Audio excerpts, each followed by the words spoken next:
बहुत सारे हैं। तो ये जो बहुत सारे खेत हैं, बहुत सारे खेत का आकार क्या है? क्या है आकार?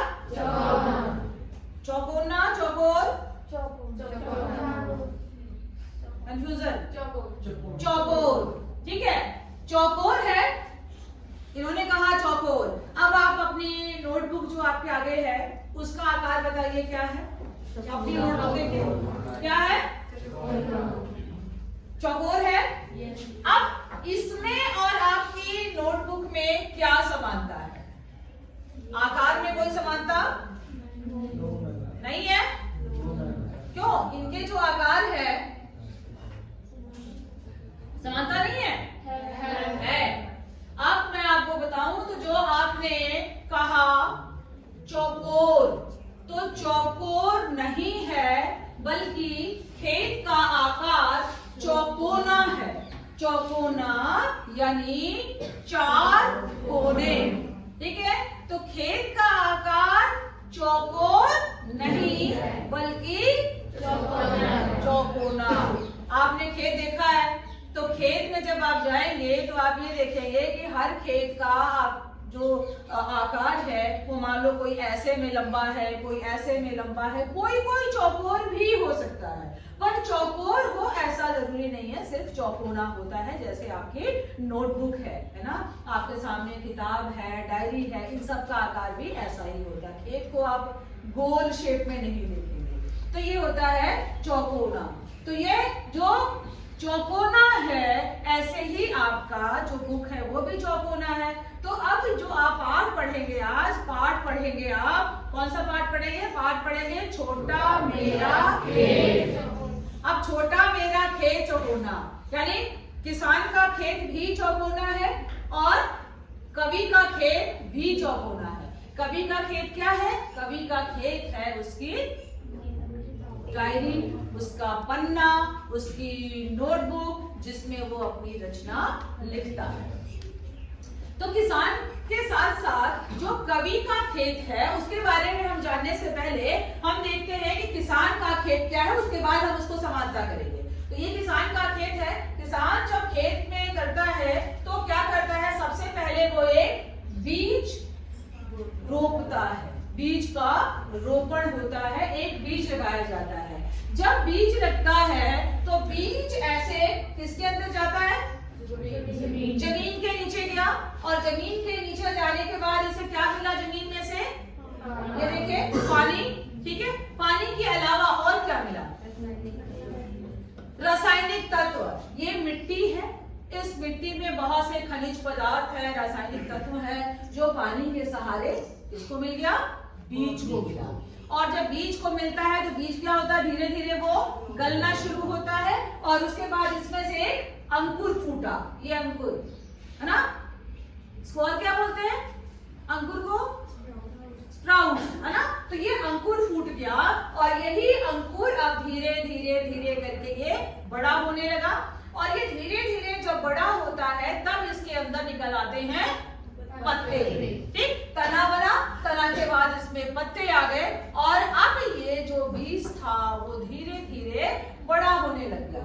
उसके बाद जब ये बीज बड़ा हो जाता है, इसमें पत्ते आ गए, अब इसमें लगने लगते हैं फल, फूल लगते हैं, फल लगते हैं, और फूल और फल जब लगने लगते हैं तब क्या होता है? तब जो डालियां हैं, डालियां झुक जाती हैं।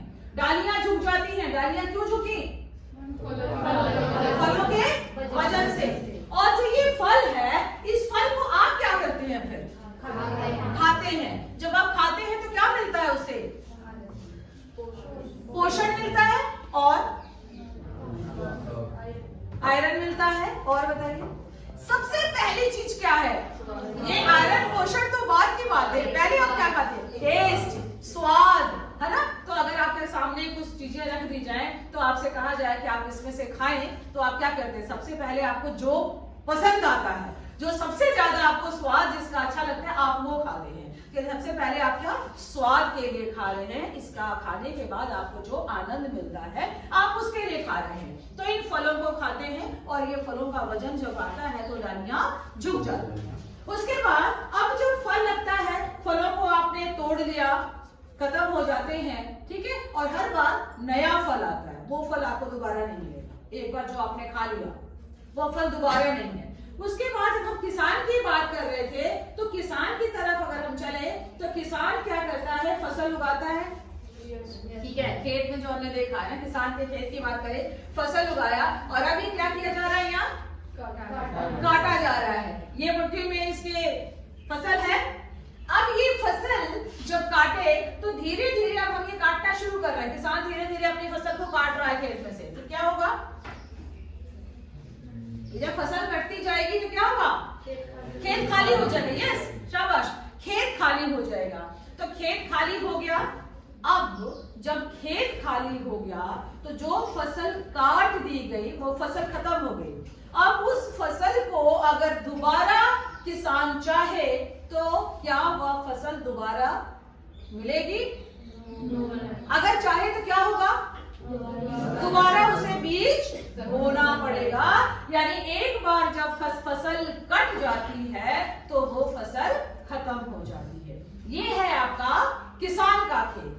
अब हम देखते हैं कवि का खेत कि कवि का क्या है, क्या होता है। तो कवि के खेत में और किसान के खेत में बहुत ज्यादा समानताएं हैं, लेकिन उन समानताओं के साथ साथ कहीं ना कहीं अंतर भी आपको साफ दिखाई देता है।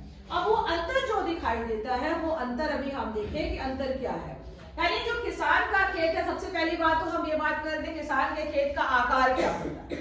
तो किसान का खेत का जो आकार है, आपके बहुतों ने बताया था कि चौकोर होता है, बहुतों ने बताया कि चौकोना होता है। अब चौकोर और चौकोना में थोड़ा सा जो अंतर है वो भी देख लीजिए।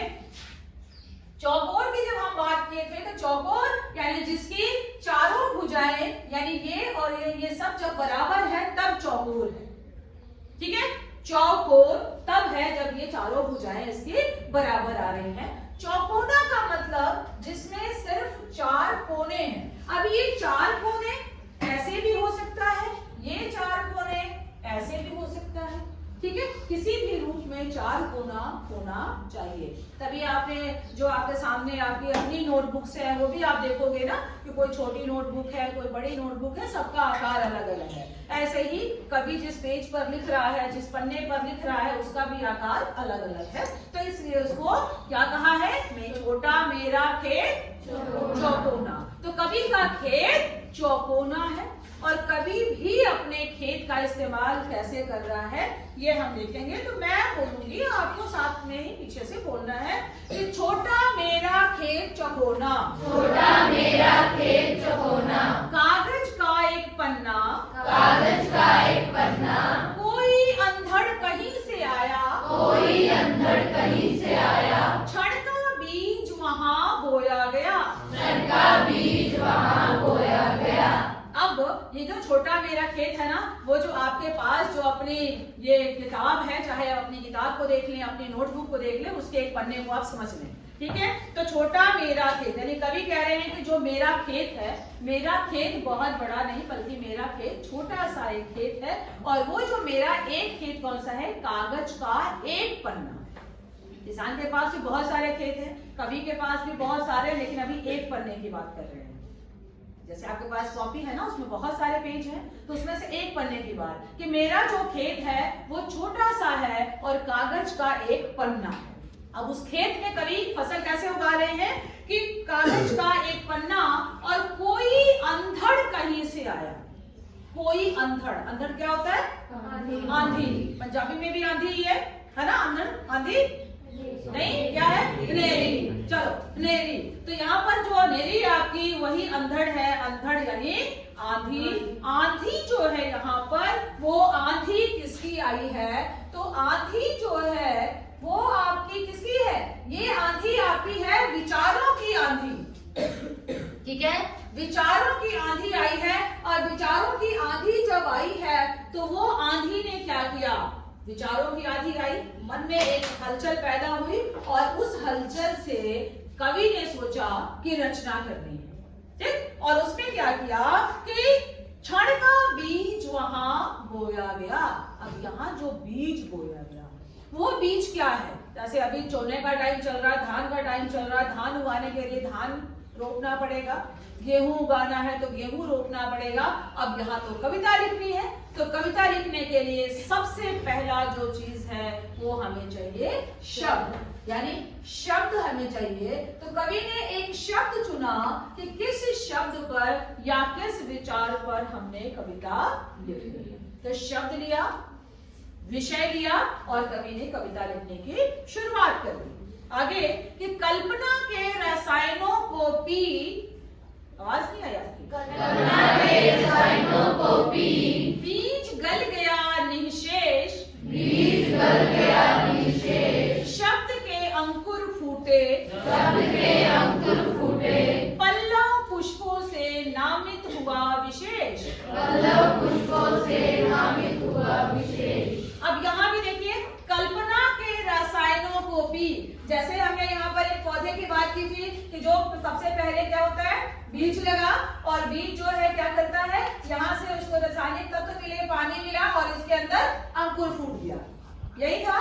ऐसे ही अब कविता लिखने की शुरुआत हो रही है, शब्द आ गए, विचार आ गए, अब कल्पना के रसायनों को पी, यानी कविता को आगे ले जाने के लिए, कविता को आगे बढ़ाने के लिए ये जो अंकुर है वो कहाँ आया, ये जो रसायन जो यहाँ से मिला था वो रसायन कविता के लिए मिला कल्पना।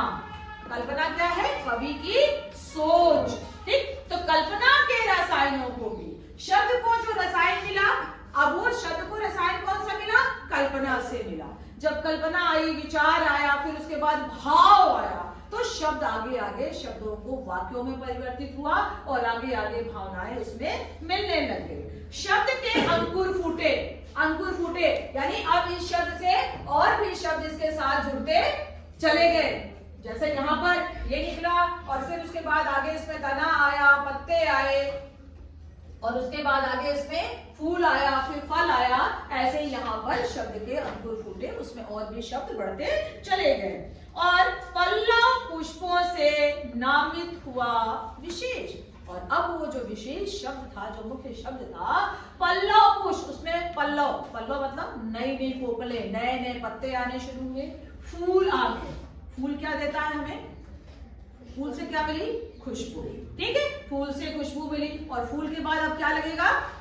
फल लगेगा। तो ऐसे ही अब वो कविता अपनी पढ़नी शुरू हुई है। अब जब कविता पूरी हो गई है, फूल आ गए, कविता पूरी हो गई, अब उसमें फल आ रहे हैं, तब आगे क्या होगा कि झूमने लगे फल, झूमने लगे फल, रस अलौकिक, रस अलौकिक, अमृत धाराएं फूटती, अमृत धाराएं फूटती, रुबाई एक क्षण की, रुबाई एक क्षण की, कटाई अनंतता की, कटाई अनंतता की, लुटते रहने से, लुटते रहने से जरा भी कम नहीं होती, जरा भी कम नहीं होती। अब यहाँ जो किसान का खेत है उससे कवि के खेत में अंतर स्पष्ट आपको मिलेगा कि झूमने लगे फल, रस अलौकिक। कविता पूरी हो गई। जैसे आपने फलों को खाने की हम बात कर रहे थे, अब यहाँ पर जो फल है, कविता का फल क्या है?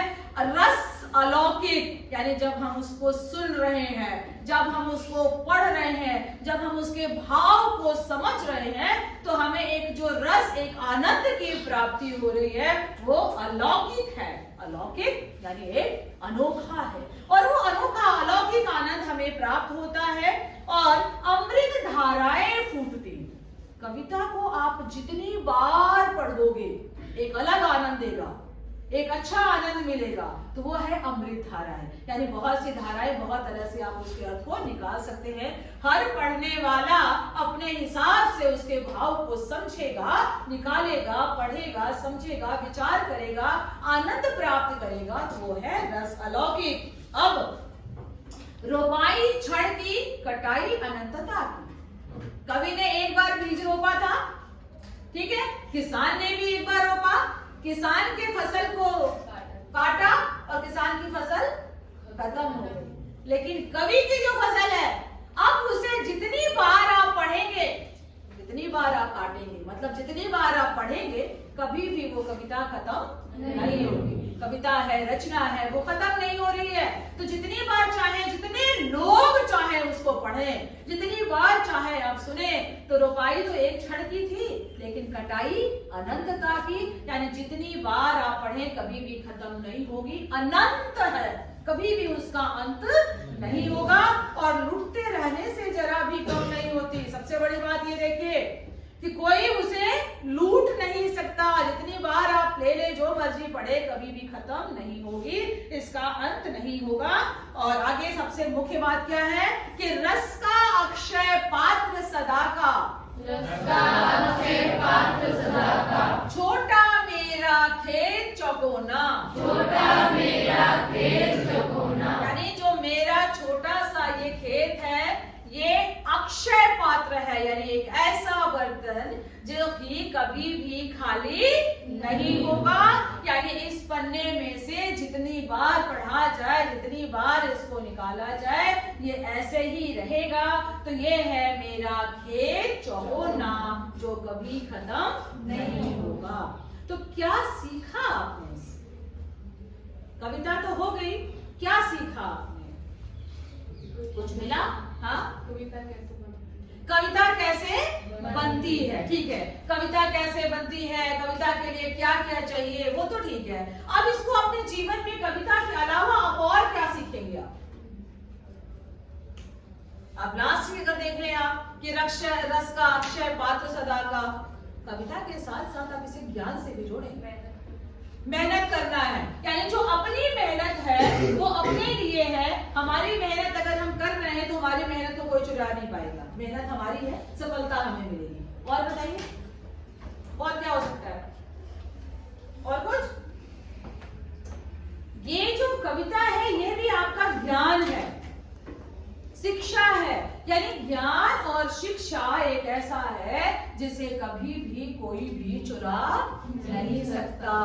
कभी भी आपका ज्ञान बेकार नहीं जाएगा, कभी ज्ञान का भंडार खाली नहीं होगा।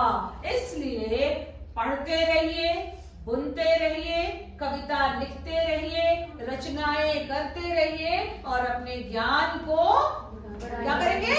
बढ़ाते रहिए।